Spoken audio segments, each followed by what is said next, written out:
जो वहाँ झंडे उतारे गए और लगाए गए, ये दोनों सरकार की नाकामी को दर्शाते हैं। सरकार को नैतिकता के आधार पे इसे स्वीकार करना चाहिए।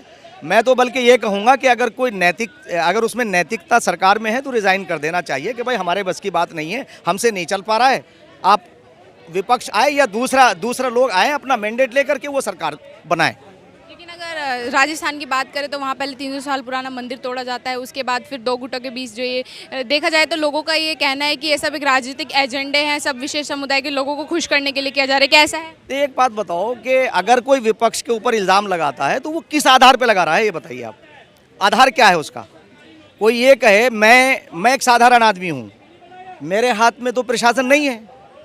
बीजेपी जो विपक्ष में है वहाँ, उसके हाथ में तो प्रशासन नहीं है। प्रशासन किसके हाथ में है? जो वहाँ की सत्तारूढ़ पार्टी है। तो इसका मतलब उन्हें शासन चलाना नहीं आता है। अगर ज़िले का प्रशासन ये चाहे कि दंगा तो बहुत दूर की बात, परिंदा भी पर नहीं मार सकता, तो इसके लिए जिम्मेदार कौन है? वहाँ का प्रशासन जिम्मेदार है। और प्रशासन को चलाता कौन है? शासक चलाता है। इसलिए घुमा फिराने की बात नहीं है, उसके लिए सीधे जिम्मेदारी सरकार की है। सरकार क्या कर रही थी? लेकिन सर अगर एक भगवा रंग से क्या दिक्कत हो सकती है? ये तो सिर्फ एक रंग है। नहीं होनी चाहिए। मैं तो ये कह रहा हूँ कि भगवा रंग जो है बहादुरी का प्रतीक है, और वो हमारा भी रंग है। हम बुज़दिल नहीं है, हम भी तो बहादुर हैं। हम उसे क्यों उससे हम परहेज करेंगे? मुसलमानों को उससे परहेज नहीं करना चाहिए। और ये ग्रीन और सफ़ेद और ये सारी चीज़ें नहीं, हमारे तिरंगे में तो तीनों रंग हैं। ये तो अगर हम भगवा का अपमान कर रहे हैं तो तिरंगे के एक हिस्से का अपमान कर रहे हैं। हम क्यों कर रहे हैं? हम नहीं करना चाहिए। अगर मुसलमान नहीं जानता तो उन्हें जानना चाहिए। मैं उनसे ये बात कहना चाहता हूँ, अपील करना चाहता हूँ कि ये तीनों रंग हमारे हैं, इसके ऊपर कोई विवाद नहीं होना चाहिए। अगर जो विवाद हुआ, कहा जाता है कि जिस दिन विवाद हुआ उसके एक दिन पहले रात को भी वहाँ पे एक छोटा सा झगड़ा हुआ था, तो सरकार उस टाइम सतर्क क्यों नहीं हुई? मैं वही तो आपसे कह रहा हूँ कि सरकार जो है, अगर उसे ये मालूम था, उनके पूरा एक तंत्र होता है। मैं क्योंकि उससे भली भांति परिचित हूँ कि एक तंत्र होता है, इंटेलिजेंट होता है, जो आपकी रिपोर्ट जो लोकल, जिसे हम LIU बोलते हैं, वो पूरे का पूरा तंत्र सरकार को चलाता है। हर चीज़ की रिपोर्ट होती है। इसका मतलब ये है कि आपने जानबूझ करके वहाँ दंगा कराया है। तो वहाँ की जो सरकार है वो स्वयं जिम्मेदार है। वो विपक्ष के ऊपर ठीकरे फोड़ने का मतलब क्या है? ताकि इन सीधे साधे वोट बैंक की फिर राजनीति करें। अब मुसलमान जो है, मैं समझता हूँ कि मुसलमानों को चाहिए कि वो वोट बैंक ना बने, बल्कि जो सरकारें या जो MLAs, जो हमारे प्रतिनिधि अच्छे हों, उन्हें हम सपोर्ट करें। सर ओवैसी जी की बात करें तो वो ये बोलकर भावुक हो जाते हैं कि हमारे देश में जो है मुसलमानों को बहुत प्रताड़ित किया जाता है, उन पर जो ये नमाज अदा करते हैं उनके बाद उन पर पत्थरबाजी होती है। क्या ऐसा है? क्या सचमुच मुसलमान प्रताड़ित है हमारे देश में? नहीं, मुझे तो देखो, मैं यहाँ कनॉट प्लेस में खड़ा हूँ, मेरे और भी ये देखो, ये टोपी ओढ़े ये मुसलमान खड़े हैं। मैं तो नहीं समझता हूँ कि हिंदुस्तान में कई मुसलमान जो है, मुसलमान और हिंदू की बात नहीं है। ये देश जितना हिंदुओं का है उतना ही मुसलमानों का है। हमने सबने मिलकर के इस देश को गुलामी से आज़ाद कराया है। तो ये हिंदू और मुसलमानों की बात नहीं है। हम तो, और कोई प्रताड़ित यहाँ नहीं है। कहाँ प्रताड़ित है? कहाँ? मतलब अभी हमारे जो सरकार चल रही है, सरकार ने जब ये खाद्य सामग्री दी नरेंद्र मोदी जी ने, तो वो उसमें हिंदू और मुसलमान थोड़ी देखा है। लेकिन सर अगर दिल्ली सबका साथ सबका विकास तो चल रहा है ना। लेकिन सर दिल्ली में भी तो जहांगीरपुरी में जो मामला हो वो भी दो सेम गुटों के बीच हुआ, फिर ठीक सब पे कार्रवाई होनी चाहिए। जो मुजरिम हो उन्हें सजा मिलनी चाहिए, और हम इसके पक्षधर हैं। अगर आप कहें तो प्राइम मिनिस्टर से हम यही रिक्वेस्ट करेंगे, होम मिनिस्टर से ये रिक्वेस्ट करेंगे कि आप कोई भी दंगा करने वाला, उसका नाम कुछ भी हो, कोई रियायत नहीं होनी चाहिए। सर इन दोनों मामलों को आप एक ही किसी तीसरे का भी हाथ देखते हैं आप, कि कोई और बाहर से इन सब चीज़ों को करवा रहा हो, ऐसा कुछ? अरे बेटा, मुझे तो इस बात की खुशी है कि हमारी बेटी जो है हमसे बात कर रही है। ये ऐसा एक हमारी सभ्यता हमारी ऐसी है कि आज देखो, पहले क्या था कि हमारी बेटियों के साथ भी ज्यादती होती थी, है ना। आज तुम यहाँ देखो, कनॉट प्लेस के अंदर खड़ी हो, दबंगी के साथ इंटरव्यू ले रही हो। तो इसलिए सरकार से कहेंगे कि वो सबका साथ, सबका विकास, सबका विश्वास जैसे प्राप्त हो रहा है, ऐसे ही चलते रहना चाहिए। ये भारतीयता पैदा होनी चाहिए। हम भारतीय हैं और भारतीय रहेंगे। सारे धर्म बाद में आते हैं। पहले अगर हमारा घर नहीं होगा तो हम क्या करेंगे? तो इसलिए सरकार को दंगाइयों के साथ सख्ती से पेश आना चाहिए। ये पत्थरबाजी तो होनी नहीं चाहिए। ये पत्थरबाजी आज के नहीं, ये हम ये नहीं कह रहे हैं कि ये मुस्लिम कर रहे हैं या हिंदू कर रहे हैं। देखिए कुछ गुंडा एलिमेंट्स इसमें हैं, जो गुंडा एलिमेंट्स हैं, जो जैसे कि अभी इन्होंने मौलाना जी ने बोला, मौलवी जी ने, कि जब जो अनपढ़ हैं, पढ़े लिखे नहीं हैं, जिनको कुछ मौलाना लोग जो है वो बरगलाने का काम करते हैं, जो मस्जिदों में जब आते हैं नमाज अदा करने, शुक्रवार की खास तौर से नमाज जो होती है उसको आते हैं, शुक्रवार की नमाज में कुछ उल्टा सीधा उनको पता है कि अगर ये बच्चा मान लो है, इसकी कमाई 10 के सिक्के की नहीं है, अब ये इसको पूछेंगे क्यों भाई, तुमको भी तो कुछ कमाई होनी चाहिए। हाँ बच्चा तो बोलेगा हाँ होनी चाहिए। अब उस बच्चे को क्या पता भाई, वो वहाँ देखो इस तारीख को ये होगा, ये हिंदुओं का ये निकलेगा, वो निकलेगा, पत्थरबाजी कर दो, तुमको इतना रुपए देंगे। उसकी लड़की छेड़ो हिंदुओं की तो तुमको इतना रुपए देंगे। तो उसके साथ शादी करो तो तुमको इतना रुपए देंगे। उसके बाद उसको टॉर्चर करो तो तुमको इतना रुपए देंगे। ठीक है, पैसे के लालच में कोई भी आ सकता है, खास तौर से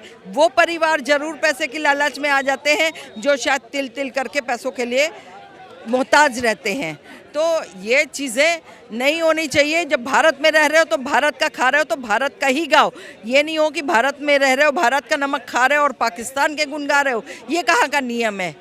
तो इस तरह के जो है मौलवी मुल्लाओं को भी बोलना चाहिए कि ये उल्टी सीधी हरकतें जो ये सिखाते हैं, या जो मदरसों में जो बच्चों को, छोटे छोटे बच्चों को कहा जाता है ये काफिर है, हिंदू काफिर है, इसके बच्चों के संग मत खेलो, इसके बच्चों को मौका लगे तो धक्के मार दो, गिरा दो, ये कर दो, वो कर दो। तो ये चीज़ें यहाँ नहीं होना है। हिंदुस्तान में एक ही कानून लागू होना चाहिए है, और ये नहीं कि शरीयत का कानून अलग लागू है, कोई और कानून अलग लागू है, क्रिश्चियन है तो उसका कानून अलग लागू है, सिख है तो उसका कानून अलग लागू है।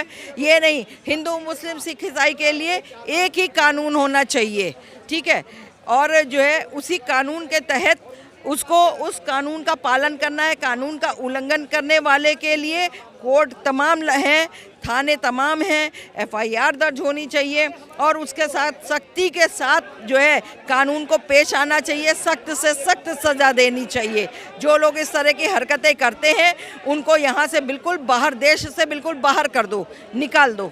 मैम, जिस तरीके से कुछ दिनों से हम ये मामले सुनने में आ रहे हैं कि जो झगड़े हो रहे हैं वो दो गुटों के बीच ही हो रहे हैं, दो समुदाय के बीच आ रहे हैं, लेकिन कुछ विपक्षी दलों का आरोप है कि ये सब जो भी हरकतें ये सब करवाई जा रही है, सोची समझी साजिश है, इन सब के पीछे बीजेपी और RSS का हाथ है, जो कम्युनिटी मेजोरिटी में उनको खुश करने के लिए। नहीं, देखिए सत्ता के अंदर अगर मान लीजिए बीजेपी की जगह कांग्रेस होती और वो बैठी होती और तब होता, तो क्या कांग्रेस का नाम होता कि कांग्रेस ने कराया?